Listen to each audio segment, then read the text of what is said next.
اطہر قاسمی صاحب، ٹیکسیشن کے نظام پہ بات ہو رہی ہے.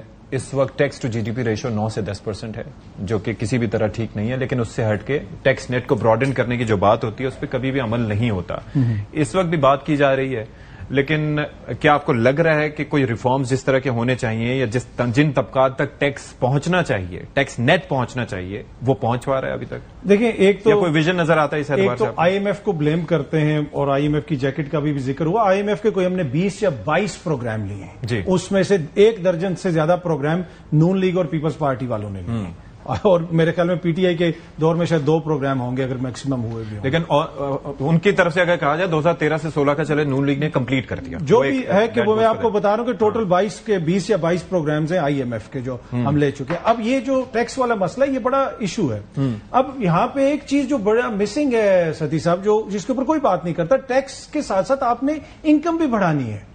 آپ نے لوگوں کی اکانومی کے اندر پیسہ پمپ ہوگا تو پھر آپ لوگوں کے اوپر ٹیکس لگا سکیں گے. یہاں پہ ہو رہا کیا ہے، جس طرح پہلے رائٹلی کہا گیا کہ تنخواہ دار طبقے کے اوپر آپ ٹیکس لگائی جا رہے ہیں. ویسے بھی عام بندہ چاہے وہ دودھ لیتا ہے، وہ چاہے وہ ماچس کی ڈبیا لیتا ہے، کہ جو ڈائریکٹ ٹیکسز ہیں جی وہ تو اپنی جگہ، لیکن انڈائریکٹ ٹیکسز جو ہیں ان کو کہیں زیادہ بڑھا دیے گئے، اور ڈائریکٹ ٹیکسز پہ اتنا فوکس نہیں کیونکہ وہ مشکل کام ہے. بالکل. اور آپ دیکھیں تمام تر دعووں کے باوجود کہ اکانومی بہتر ہو رہی ہے، حالت یہ ہے کہ we are cash trapped economy. ہمارے پاس پیسہ نہیں ہے، اسی وجہ سے ہم پیٹرول کی لیوی سے اب سڑکیں بنانے کی بات کر رہے ہیں. وہ جو کہہ رہے ہیں کہ آپ کے ترقیاتی فنڈز ہیں وہ کدھر ہیں؟ اس لیے کہ بہت ساری چیزیں صرف آپ کی کتابوں میں ہیں، آپ کی ریالٹی میں وہ چیزیں آپ کے پاس نہیں ہیں. ہماری اکانومی کی وہ پوزیشن نہیں ہے کہ ہم یہ سب کچھ کر سکیں. آج آئل کی قیمت اتنی کم ہوئی ہوئی ہے، ہم عوام کو 7 روپے کا ریلیف بھی نہیں دے سکتے. کیوں نہیں دے سکتے؟ اس لیے کہ پیسہ نہیں ہے. ایٹ دا سیم ٹائم باقی جو حکمرانوں کے خرچے ہیں، باقی معاملات ہیں، کابینہ آپ نے ڈبل کر لی ہے. ابھی بھی یہ کہتے ہیں کہ جی پیپلز پارٹی والے بھی کابینہ میں آ جائیں، ان کو بھی بٹھا لیا جائے گا. تو یہ لانگ ٹرم آپ کو اس کے اوپر اکنامک اپنے پروگرامز کو بنانا پڑے گا، چیزوں کو بہتر کرنا پڑے گا. یہاں پہ کسی نے بھی پاکستان کی اکانومی کو اس طرح مضبوط نہیں کیا، چاہے وہ پچھلی حکومت تھی، تحریک انصاف کی حکومت تھی، یا اس سے پچھلی حکومت تھی. ہمیشہ یہاں پہ کہا جاتا ہے کہ جی اب معاملات درست ہو جائیں گے، لیکن وہ نہیں ہوتے. اور اس کی بنیادی وجہ وہی ہے کہ جتنی ہم یہاں پہ باتیں کرتے ہیں نا، بڑا امیر ملک ہے، ہمارے پاس یہ بھی ہے، ہمارے پاس وہ بھی ہے، ہمارے پاس فی الحال کچھ بھی نہیں ہے. نہ یہاں پہ انویسٹمنٹ آ رہی ہے، نہ یہاں پہ انویسٹمنٹ نہیں آ رہی. کدھر آ رہی ہے جی؟ 125 ارب ڈالر کا کہا تھا زرداری صاحب نے، کہا تھا 100 ارب ڈالر کا فارمولا تو میرے پاس ہے.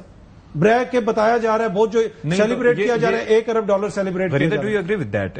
کچھ بھی نہیں آ رہا ہمارے پاس. یہ جو ہمارے پاس پہلے تو ایسے لوسر صاحب لے کے آ رہے ہیں 1000 ایک تو پورٹ فولیو انویسٹمنٹ ہے، دوسرا آپ کی ڈائریکٹ انویسٹمنٹ. لوسر صاحب کا 1000 ارب اور وہ جینٹری صاحب آئے تھے، وہ ان دونوں نے جو لائے. مجھے یہ بتائیے کہ یہ جو منرلز انویسٹمنٹ فورم کا 2 روزہ سیشن ہوا، ایک تو یہ، پھر یہ جو ابھی اسٹیٹ گیسٹ بنایا گیا تھا پاکستانیوں کو، ایف ڈی آئی اور پورٹ فولیو میں ظاہر فرق تو ہوتا ہے، لیکن ڈو یو اگری ود ہم کہ کچھ نہیں آ رہا پاکستان میں؟ اچھا، ایک تو عمران خان کی کابینہ سے صرف 20-30 ممبر چھوٹی رہ گئی ہے اس وقت کی کابینہ، صرف 20-30. وہ تو 11% بھی نہیں تھی، اس سے زیادہ تھی، اور اس کے اندر ان الیکٹڈ زیادہ تھے. جی، عمران خان کی کابینہ بھی ماشاءاللہ اچھی خاصی جہازی اور بڑی کابینہ، یہ بھی ان کو بھی تھوڑا خیال کرنا چاہیے. ڈیفینیٹلی. دیکھیں، انویسٹمنٹ یہ نہیں ہوتی کہ جی آپ نے گھر سے پیسے لے کے نکلے، مارکیٹ پہ جا کے آپ نے خرچ کر لیے 100 روپے، 1000 روپے، 5000 روپے، 10,000 روپے.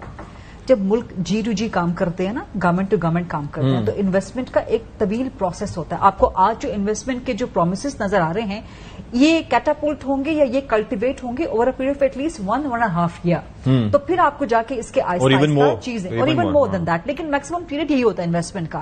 دس از اے گلوبل اسٹرکچر. سو آپ کو کم از کم 6 مہینے سے 1 سال کے درمیان کا عرصہ آپ کو دینا پڑتا ہے. سو ابھی جتنی بھی لوگوں کا انٹرسٹ ڈیولپ ہو رہا ہے، لوگوں کا اعتماد ڈیولپ ہو رہا ہے، دنیا کا اعتماد ڈیولپ ہو رہا ہے. سو جو ایک بیانیہ بنانے کی کوشش کی جا رہی تھی کہ جی یہ حکومت چور ہے، مینڈیٹ اس کے پاس نہیں ہے، یا ان کے پاس کوئی لیجیٹیمیسی نہیں ہے، دنیا اس حکومت پر اعتماد کر رہی ہے، اس سسٹم پر اعتماد کر رہی ہے. اس سسٹم کو اسٹیبلشمنٹ کی، army chief general Syed Asim Munir کی، D G I S I کی سپورٹ بھی حاصل ہے، جو کہ ہر حکومت کو ہونی چاہیے. عمران خان کی تھی حکومت، ان کو سپورٹ حاصل تھی. اس سے پہلے کی حکومتیں تھیں، اسٹیبلشمنٹ کی سپورٹ حاصل تھی. اس میں کوئی غلط، کوئی ممانعت، کوئی قباحت نہیں ہے. نہیں رہی ہے، نواز شریف صاحب یوگوسلاویا میں حکومت کر رہے ہیں، ان کو سپورٹ نہیں تھی، حکومت کو سپورٹ حاصل رہی ہے. چوائسیز آپ ان کے اس پہ ڈیبیٹ کر سکتے ہیں، وہ پاکستان کی پولیٹیکل ہسٹری کا حصہ بھی ہے. سو یہ انویسٹمنٹ اس وقت آ رہی ہے، اس میں ایس آئی ایف سی کا کردار بڑا اہم ہے. میں انیشلی سمجھتی تھی کہ ایس آئی ایف سی ایک سیپریٹ کوئی انسٹیٹیوشن نہیں ہونا چاہیے، لیکن وہ ایک اچھا پرفارم کر رہا ہے، وہ اپنی لیجیٹیمیسی دکھا رہا ہے.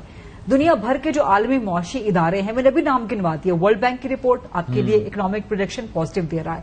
ADB اکنامک پروڈکشن آپ کی پازیٹیو دے رہا ہے. بلومبرگ اخبار کی خبر آج سامنے آ گئی. واشنگٹن پوسٹ اس کا آپ کے جو اکانومی کی پروڈکشن ہے IMF کے حوالے سے. لیکن ٹھیک ہے، اس کے پروس اینڈ کونس ہوتے ہیں. پھر ہم وہی وٹ کیم فرسٹ چکن اور ایگ، ہم اس چیز میں چلے جائیں گے کہ اکانومی پھر ٹھیک کیوں نہیں ہو رہی، کیونکہ آپ کے پاس اسٹرکچرل ریفارمز نہیں ہے. جب تک آپ ریفارم نہیں کریں گے آپ کی اکانومی یہی چلتی رہے گی. آپ کاسمیٹک میجرز کر رہے ہیں اس وقت. آپ جو کہتے ہیں نا جس کو عام فہم زبان میں کہ لیپا پوتی کر رہے ہیں آپ اس کے اوپر، آپ اس کے فی الحال چونا لگا رہے ہیں. اصل چیز تب ہوگی جب کوئی بھی حکومت، چاہے عمران خان کی ہو، نواز شریف شہباز شریف کی ہو، پیپلز پارٹی کی ہو، زرداری بلاول کی ہو، جب تک آپ ریفارمز نہیں کریں گے آپ کی اکانومی اپنے پیروں پہ نہیں کھڑی ہو سکتی. حسن، ریفارمز کا نام بہت دفعہ ہم نے سنا لیکن وہ ہو نہیں پاتا. ایک تو یہ ہے کہ FBR کے اپنے محکمے میں بڑے مسائل موجود ہیں، کرپشن کی بھی کچھ بات کی جاتی ہے، باقی ساری چیزیں، لیکن آپٹکس بڑے میٹر کرتے ہیں. ایک جانب اکانومی ذرا سی اسٹیبل ہونے لگتی ہے تو پھر 188% ادھر تنخواہیں بڑھ گئیں، ادھر KP میں تزئین و آرائش کے لیے اتنے پیسے دیے جا رہے ہیں، FBR کے لیے 1000 گاڑیاں دی جا رہی ہیں، اور نہ جانے کہاں کہاں کیا ہو رہا ہے. اور پھر عوام کو ریلیف دینے کی بات آتی ہے تو اس پہ فون کال بھی سننے کو مل جاتی ہے. اچھا، KP نے ویسے، سوری آپ کی بات کاٹ رہی ہوں اور آپ کا وقت لے رہی ہوں، KP نے کم از کم اس حوالے سے اچھا پرفارم کیا ہے کہ IMF کا پلان انہوں نے پورا کیا ہے اور اپنا بجٹ انہوں نے پورا یوٹیلائز کیا ہے. تو اس پہ KP حکومت، وہ KP حکومت میں جو وزیر فائنانس ہیں، جو وزیر خزانہ ہیں، ان کا تعلق کراچی سے ہے. KP اسمبلی میں ایک شخص بھی الیکٹڈ ایسا نہیں آ سکا PTI کا سر دینا چاہیے سر KP کی حکومت کو دے کریڈٹ. لیکن میری بات پرفارم کی ہے کراچی نے KP میں اچھا پرفارم کیا. وہ تو پاکستان ہے نا، وفاقی وزیر تو بن سکتے ہیں، سر KP کی حکومت وفاقی وزیر بن سکتے ہیں. پنجاب کا وزیر خزانہ اگر کراچی سے اچھا میری بات سنیں جہاں کریڈٹ ہو ڈیو وہاں دے دیں. اچھا اب میری بات پہ آ جائیں. مزمل اسلم بہت اچھا کام کر رہے ہیں، یہ تو ماننا، یہ تو صحیح کہہ رہے ہیں. اچھا کراچی سے ہیں لیکن پھر بھی کراچی بھی پاکستان کا حصہ ہے نا. اورنگزیب صاحب پاکستان کے وزیر خزانہ نہ بیٹھے، وہ پنجاب اسمبلی کے میں تو نہیں بیٹھے ہوئے. چلے خیر میری بات سنیں تو بات کرتی ہے لیکن ایک بندہ دوسرے ایک شہر سے کسی دوسرے شہر پاکستان کا حصہ ہے نا. کراچی کی ہے لیکن اورنگزیب صاحب پاکستان کے. ہالینڈ سے آیا ہوا اورنگزیب صاحب ان کو قابل قبول ہیں، لیکن کراچی سے آیا وہ وفاقی وزیر ہیں. اچھا میری بات وزیر ہیں. میری بات اچھا میں خبر بھی دیکھتا ہوں کہ وہ علیمہ خان وغیرہ ان میں سے کوئی بھی گرفتار نہیں ہوا، ان کو جا کے چکری میں چھوڑ رہے ہیں.